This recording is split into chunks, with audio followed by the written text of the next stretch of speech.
Friends, elevator চ্যানেলে আমি তোমাদেরকে ওয়েলকাম জানাচ্ছি। যারা এই 2022 সালে এমবিএ এবার সেকেন্ড সেমেস্টারে তোমরা উঠবে, অবশ্যই ম্যাকাউট ইউনিভার্সিটির যারা স্টুডেন্ট তাদেরকে আমি বলছি, এমবিএ সেকেন্ড সেমেস্টার যেটা তোমাদের স্টার্ট হবে 2022-এ, তোমাদের এই সেমেস্টারটা খুব ভাইটাল। এবং এই সেমেস্টারের যে পেপারগুলো আছে, 1 নম্বর আছে তোমার ম্যাক্রো ইকোনমিক্স, 2 নম্বর আছে প্রোডাকশন ম্যানেজমেন্ট, 3 নম্বর অ্যাকাউন্টস। এই 3টে পেপারের মধ্যে শুধু থিওরি যদি তোমরা পড়ো তাহলে কিন্তু ভালো মার্কস উঠবে না। কারণ এখানে কিন্তু ম্যাথামেটিক্যাল প্রবলেম কিন্তু বেশি আসে। এই সাবজেক্টগুলোর মধ্যে ম্যাথামেটিক্যাল প্রবলেম কিন্তু বেশি আছে। ওই শুধু 4টে থিওরি মুখস্থ করে গেলে কিন্তু খুব সমস্যায় পড়তে হবে। এবার যে সামস গুলো আসে, আমি 3টে সাবজেক্টের অ্যাকাউন্টসের ক্ষেত্রেও বলছি, এই 3টে সাবজেক্টই অ্যানালিটিক্যাল সাবজেক্ট। যেগুলো সামস আসে সেখানে কিন্তু তোমাকে শিখতে হবে, টেকনিকটা শিখতে হবে। তো সেই কারণেই বলছি, এইবারে যেহেতু আমরা ধরে নিতে পারি যদি কোভিড সিচুয়েশন খুব খারাপ যদি না হয়, যদি এটা ব্যালেন্সড হয়ে যায়, আর যদি আমাদের অফলাইন পরীক্ষা হওয়ার একটা সম্ভাবনা কিন্তু থাকছে, কেননা কতদিন অনলাইন পরীক্ষা হবে। আমাদের যদি ইনফেকশন রেট কমে যায় তাহলে তো আমাদের মানে গভর্নমেন্ট তো একটা ডিসিশন নেবে যে সেটা অনলাইনে হবে না অফলাইনে হবে। এখন তো স্কুল কলেজ খুলে গেছে, অফলাইনে ক্লাস হচ্ছে। তাহলে আমি ধরেই নিতে পারি এইবারে তোমাদের সেকেন্ড সেমেস্টারে যে এক্সামটা হবে সেটা অফলাইনে হওয়ার সম্ভাবনাটা কিন্তু থাকছে।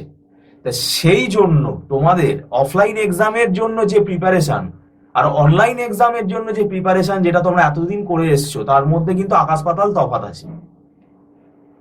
সেইটার জন্যই আমি বলছি যে এই যে 3টে সাবজেক্টের আমি নাম বললাম, এই সাবজেক্টগুলো কিন্তু পুরোপুরি ম্যাথামেটিক্স বেসড।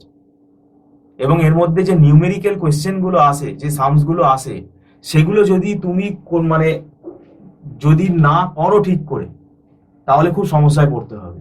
এবার যদি তোমরা মনে করো কোনো টিচার গাইডেন্স তোমাদের দরকার, একটা টিচার গাইডেন্স হলে তোমাদের ভালো হয় এই সাবজেক্টগুলোর জন্য, তাহলে আমি বলবো কোনো না কোনো টিচারের তোমরা যদি কনসাল্ট করো সঙ্গে, সেটা তাড়াতাড়ি করো। কেননা খুব দেরি করলে এই 3টে সাবজেক্টের সিলেবাস কিন্তু বিশাল বড় সিলেবাস।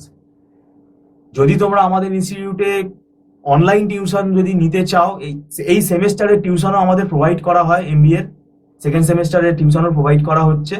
তোমরা কিন্তু একটু তাড়াতাড়ি যোগাযোগ করো, কেননা খুব বেশি করে লেট করে আসলে কিন্তু এই সাবজেক্টের টিউশন আমরা মানে আমাদের পক্ষে প্রোভাইড করাটা খুব টাফ হয়ে যায়।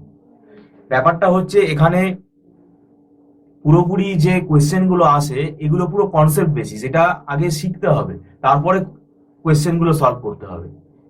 এবার অফলাইন এক্সামে তো একটা ডেসক্রিপটিভ একটা লেন্দি কোয়েশ্চেন, একটা প্রবলেম সলভ তো তোমাকে করতে হবে, মানে হাতে লিখতে হবে। হাতে লেখা পরীক্ষা, অফলাইন এক্সাম মানে হাতে লিখতে হবে, আর অনলাইনে তো আর হাতে লিখতে হয় না। তো সেই জন্য আমি বলছি যে তোমাদের এখন থেকে অ্যাওয়ার হয়ে যাওয়া দরকার।